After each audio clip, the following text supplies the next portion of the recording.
This story is very meaningful. Everyone should hear it. Listen to Brian tell the story. My name is Emily. I'm 38, a part-time librarian with a quiet life that revolves around books, my family, and the small suburban home we've built 15 minutes from the university where my kids, Sophia and Liam, are finding their own paths. I've always been the steady one, organizing our chaos, keeping us grounded. My husband James, 40, an accountant with a dry sense of humor and a tendency to overthink, has been my rock for 18 years. We've weathered tough times, money troubles, the kids moving out, but nothing prepared me for this. 3 days ago, I found him in the garage, a half-written note on his desk that started, "To my family." My blood turned to ice. He was planning to leave us, not just the house, but life itself. It started subtly, a shift I couldn't pin down at first. James had been sinking for months, swallowed by a depression that left him hollow. He'd sit in his armchair after work, staring at nothing, barely touching dinner. I'd try to coax him out of it, small talk, a hand on his shoulder, but he'd just nod, his eyes distant. Then, 3 days ago, it flipped. He woke up humming. I stood in the kitchen doorway, coffee mug trembling in my hand, watching him scrub the countertops like it was some grand mission. His smile was too wide, too bright, like a mask stretched over something fragile. "Em, you see how clean this place is getting?" he said, holding up the sponge like a prize. "Feels good, doesn't it?" I forced a smile, my voice tight. "Yeah, real good. You okay, hun? You've been, different lately." He paused, just for a second, his eyes flickering before he shrugged. "Different? Nah, just turning a corner, you know. Gotta keep moving forward." I wanted to believe him. We were drowning in bills. Liam's tuition had spiked, Sophia's dorm fees were overdue, and he'd been beating himself up over it. Maybe this was him fighting back, I told myself. But my gut twisted. It wasn't relief in his voice. It was something else, something final. Then the doorbell rang, and he practically skipped to answer it. I followed, unease crawling up my spine. Sophia and Liam stood there, backpacks slung over their shoulders, looking as confused as I felt. Sophia, 21, with her sharp wit and perpetually messy bun, frowned. "Dad texted us to come home ASAP, said it was important. What's going on?" Liam, 19, gangly and impatient, shifted his weight. "Yeah, I've got midterms. This better be quick." James disappeared into the garage and came back with 2 cardboard boxes, worn at the edges, labeled memories in his neat handwriting. He handed one to each of them, beaming like it was Christmas morning. "Here, your childhood stuff," he said. "Teddy bears, old photos, that robot Liam built in 5th grade. Thought you'd want it now." Sophia peeked inside, her brow furrowing. Thanks, Dad, but why now? I've got no room in my dorm for this." Liam snorted, lifting a battered action figure. "Yeah, and I'm not hauling this to my apartment. What's the rush?" James's smile didn't waver, but his voice softened, almost wistful. "Just want you to have it. Keep it close. You never know." I stood frozen in the doorway, my heart pounding. He wasn't just giving them toys, he was giving them pieces of himself, like he wouldn't be around to hold on to them anymore. That night I couldn't sleep. James was still up, vacuuming the living room at midnight, something he usually groaned about. I slipped out of bed, grabbed my laptop, and sat at the kitchen table, the glow of the screen casting shadows on my hands. I opened Reddit, my fingers shaking as I typed, "Sudden mood swings. What's happening?" I poured it all out, his depression, the sudden calm, the boxes, the cleaning. Comments trickled in, then flooded. "This sounds like my brother before he," one read. "Giving away possessions, sudden calm after depression, textbook, don't wait," another warned. My stomach dropped. I Googled behaviors before suicide, and there it was, staring back at me. Giving away belongings, unusual calmness, tying up loose ends.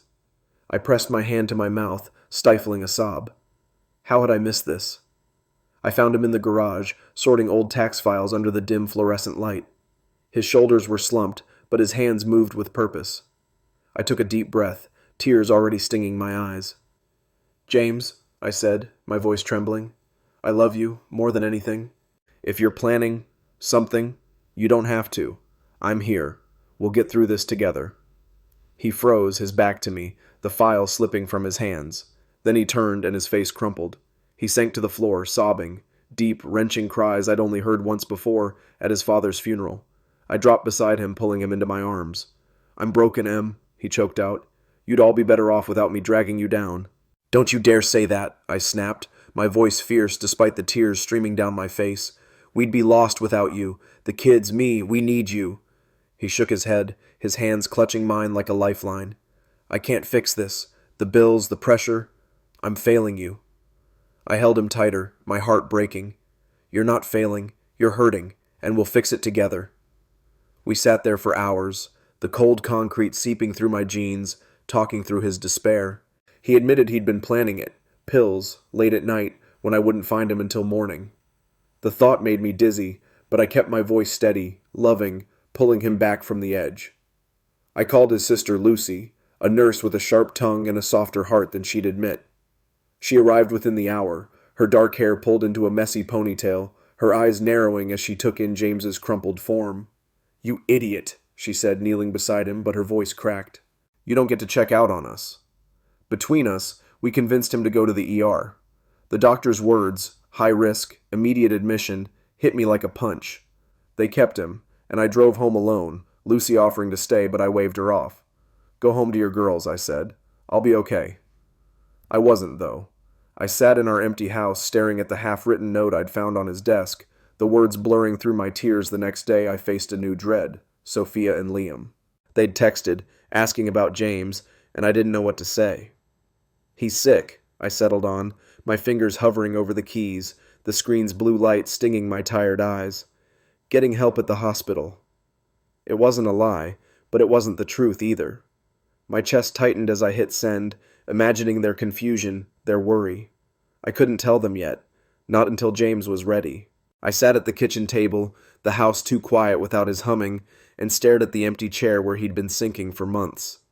Guilt clawed at me, sharp and relentless. They were adults now, weren't they? They deserved to know their father had nearly slipped away forever. But every time I pictured their faces, Sophia's fierce protectiveness, Liam's quiet shock, my resolve crumbled. Lucy came by again that morning, balancing a tray of coffee and a bag of donuts, her usual bluntness cutting through my fog. "You're doing the right thing, keeping it quiet for now," she said, plopping into a chair and sipping from her mug. "He's fragile, Em. Let him decide what they know." Her dark eyes softened as she pushed a coffee toward me, steam curling up between us. "He's my brother, and I want to shake him for this, but he's not ready for the kids to carry it too." I nodded, wrapping my hands around the warm cup, but the guilt gnawed deeper. "They're not kids anymore, Luce," I said, my voice small. "They'll hate me for hiding it." She leaned forward, her tone firm.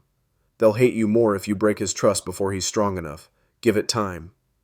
I wanted to argue, but she was right. James's recovery hung by a thread, and I couldn't risk snapping it. Across town, Matt's chaos was spiraling, pulling me into his orbit. He called me that afternoon, his voice jagged with desperation. "Nina's dodging me, Em. That hickey, it's not a bug bite, and she knows I know." I pictured him pacing his apartment, Ava's toys scattered around, his broad shoulders hunched under the weight of betrayal. "She's been weird since Vegas," he went on. "Skipping Ava's birthday call, hanging with that Trevor guy. I can't shake it." I sighed, rubbing my temple. "Matt, you've got to push her. She can't keep you in the dark." He laughed, bitter and hollow. "Push her? She's already halfway out the door." I hated hearing him like this. Matt, the guy who'd once grinned through every storm, now cracking apart. That evening I met him at Brew and Bean, a cramped coffee shop near his place. Ava sat between us, scribbling on a napkin with crayons, her blonde curls bouncing as she hummed. Matt's eyes were bloodshot, his hands fidgeting with a sugar packet. "She promised Ava a FaceTime party for her birthday," he said, his voice low so Ava wouldn't hear. "Then bailed for networking. I checked her Instagram. Trevor's in every damn photo, arm around her like he's staking a claim." He slid his phone across the table, the screen showing Nina laughing, Trevor's hand on her waist, too close, too familiar. My stomach twisted. "And the hickey?" I asked, glancing at Ava to make sure she was distracted. Matt's jaw tightened. "Reddish-purple right here." He tapped his neck. "She's sticking to the bug bite story, but I'm not an idiot." I reached over, squeezing his arm. "You deserve the truth, Matt. Don't let her gaslight you." He nodded, but the fear in his eyes said he wasn't sure he could face it. Back home, the hospital called. James was stable, but they'd keep him another week. I drove to see him, the car's hum a dull comfort against my racing thoughts. He sat by the window in his room, pale and thin, his hands folded in his lap. "Hey," I said, sitting beside him, my voice soft. He turned, his eyes heavy but clearer than they'd been. "Hey, Em. I'm sorry. Didn't mean to scare you." I brushed his hair back, my fingers trembling. "Just come back to me, okay? That's all I need." He nodded, a faint smile tugging at his lips, but the shadows lingered. "I'm trying," he whispered. "It's hard."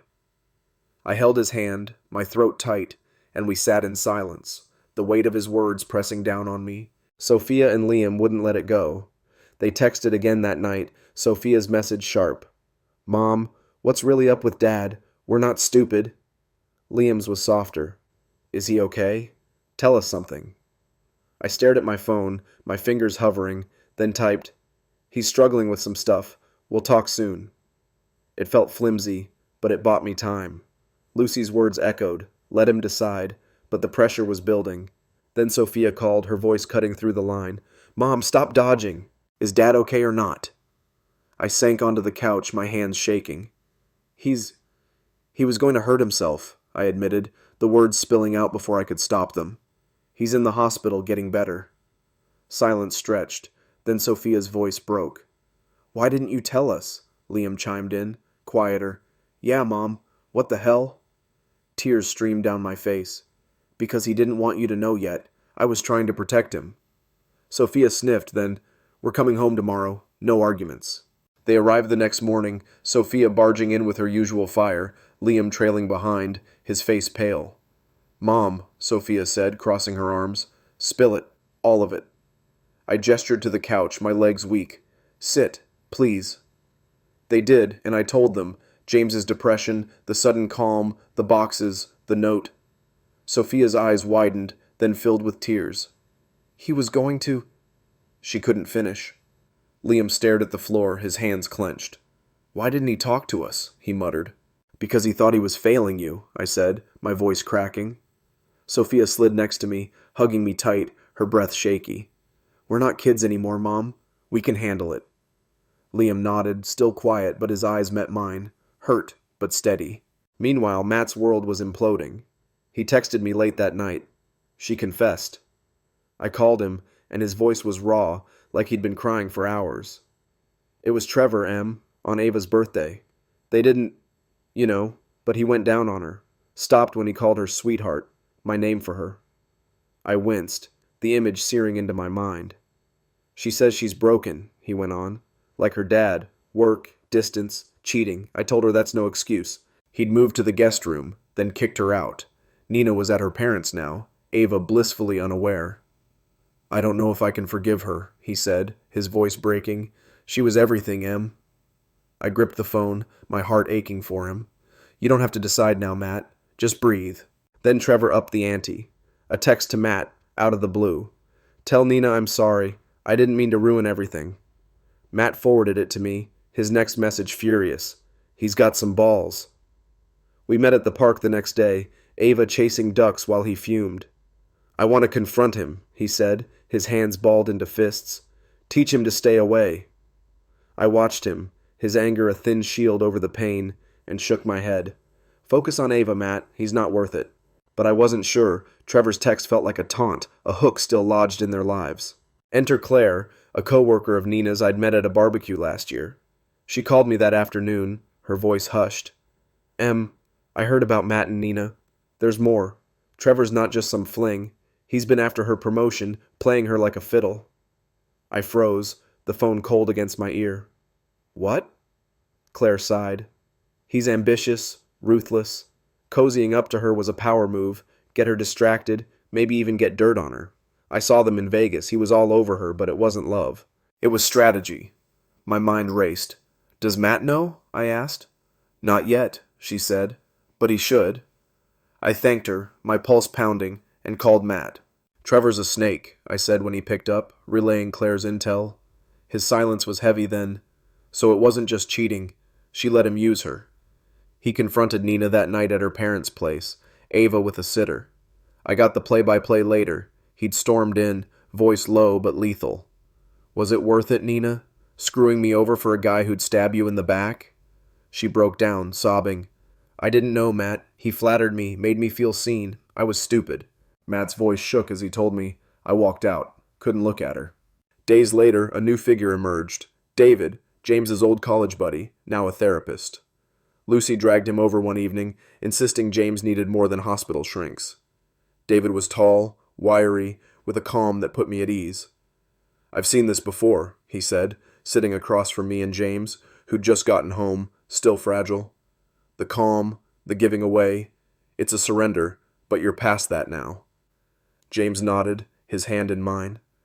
I don't want to go back there, he said, voice hoarse. David smiled, gentle but firm. You won't if we work at it. Sophia and Liam hovered nearby, listening, and I saw relief flicker in their eyes. Matt, though, was sinking. Nina kept calling, begging for a chance, but Trevor's texts wouldn't stop, apologies morphing into hints he still wanted her. Matt found them on her phone one day, left unlocked when she dropped Ava off.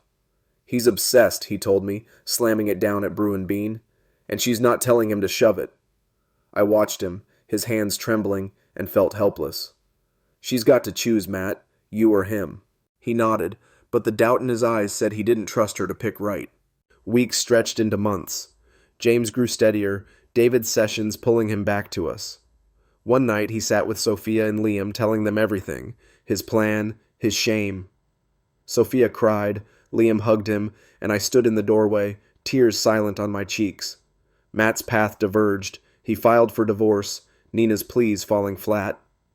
I can't unsee it, he told me, Ava on his hip. Trevor or not, she broke us. Claire confirmed Trevor got transferred, but the damage lingered. My world held together, barely, the scars a quiet ache. James was home now, his presence a fragile thread stitching us back together. That evening, he sat on the porch with me, his hand warm in mine, the March air crisp against my skin. The kids were inside, Sophia cooking dinner, a rare sight, while Liam tinkered with that old robot from his box, a faint smile on his face. James's eyes, still shadowed, flickered with something like hope. I'm scared, Em, he said, his voice low, rough from weeks of silence. What if I slip again? I squeezed his hand, my resolve hardening despite the tremor in my chest. Then we catch you, together, no more hiding. He nodded, leaning his head against mine, and for a moment I let myself believe we'd make it. But the world doesn't pause for fragile victories. The next morning a letter arrived, another bill, this one from the hospital, thousands we couldn't pay. I found James at the kitchen table staring at it, his hands trembling. I thought I was past this, he muttered, his voice breaking. But it's always something. Panic clawed at me, but David's calm voice echoed in my head from our last session. Breathe, one step at a time. I slid the letter away, kneeling beside him. We'll figure it out, I said, my tone fierce. You're not alone in this. He looked at me, eyes wet, and nodded, but the fear lingered, a ghost we couldn't shake. Sophia overheard, her footsteps sharp as she stormed in. Mom, Dad, what's this?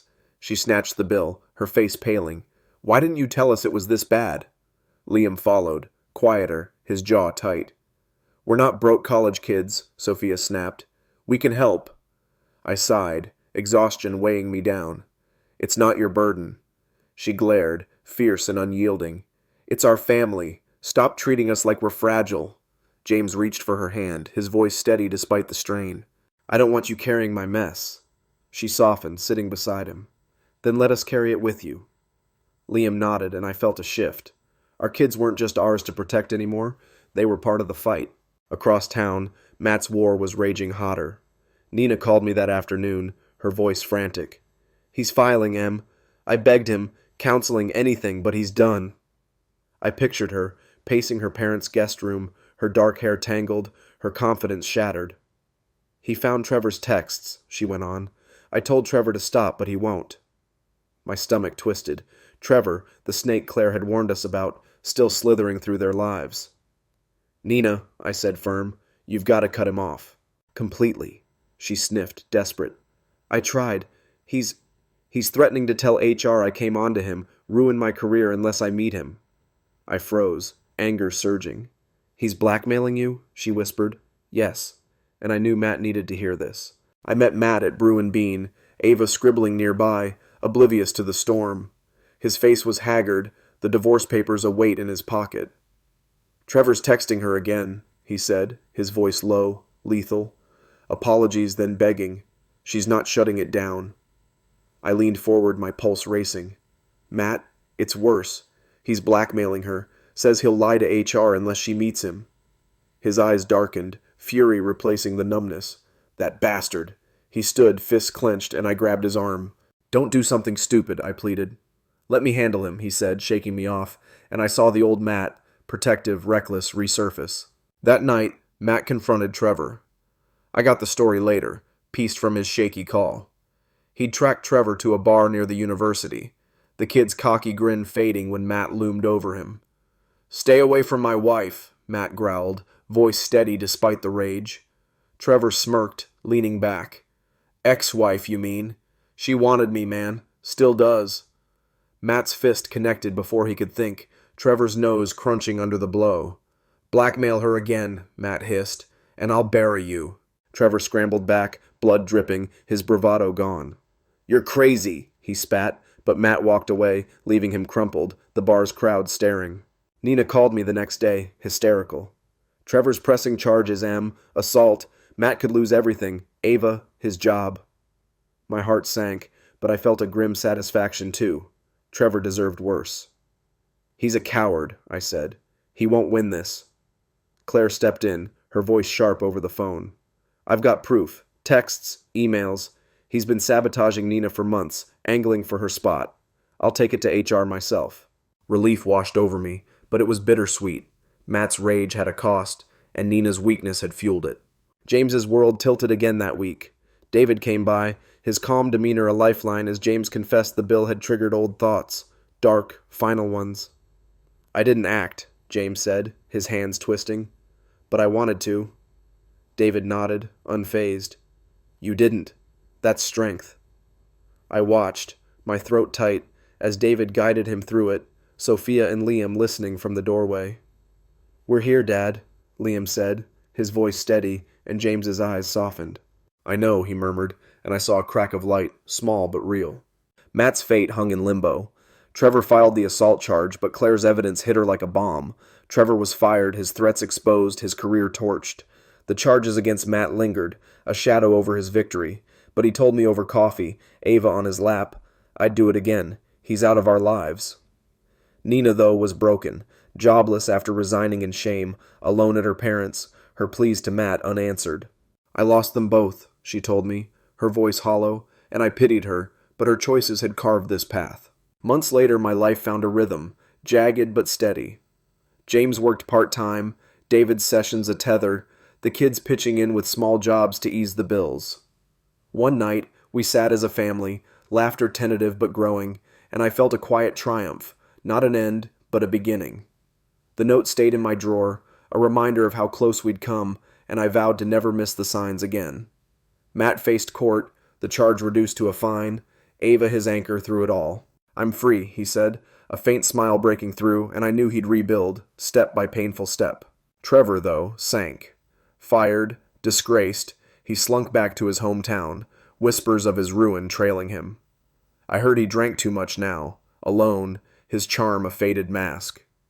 Nina drifted, a ghost of herself, her ambition ashes, punishment not from us, but from the life she'd torched. What did I learn? Trust is a thread, delicate and fierce. Snap it, and the mending's never perfect. James taught me to see the quiet cries. Matt showed me love can't always save. I'm still here, holding my family close, the future open, unwritten. What about you? Have you seen trust bend or break? Tell me, I'm listening.